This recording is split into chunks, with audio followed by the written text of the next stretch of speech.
electronic music workshop.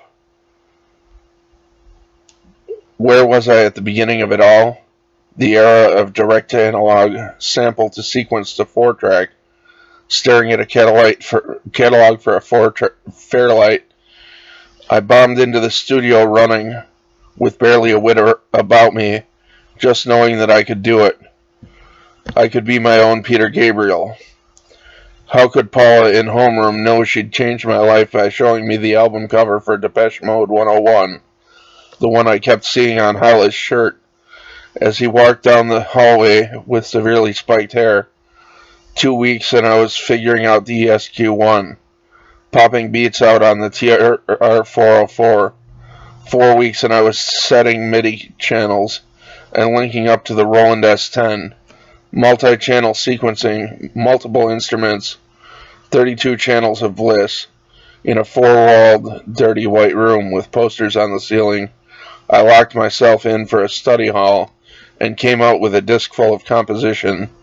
Suddenly there was a new toy in my own room, the Ensoniq Performance Sampler, and at the end of the year my guitar trio in C harmonic minor came out on 100 cassettes, along with Pasquantino's.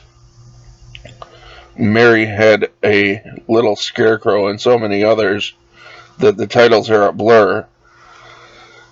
The auditorium blacked out during the 1989 homecoming rally, and Sal danced in an Indian headdress made of construction paper feathers while the band played, Train with his guitar and pedals, Yuri with sequencers and drum machines, and Bernie masterfully fingering the black and white plastic whipped us all into a frenzy.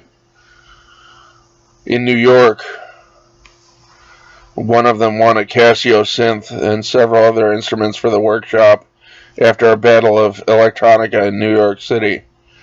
We had some fun at Christmas that year in the Winter Garden, playing our multi-layered tunes for a small but possibly international audience that included TJ and Santa, who would later become Jesus, for at least 3 shows. I started getting Rob into it, and by 1990 he had an Ensoniq board too, and we slammed tracks together for class day and snapped sticks against drum pads to trigger orchestra hits.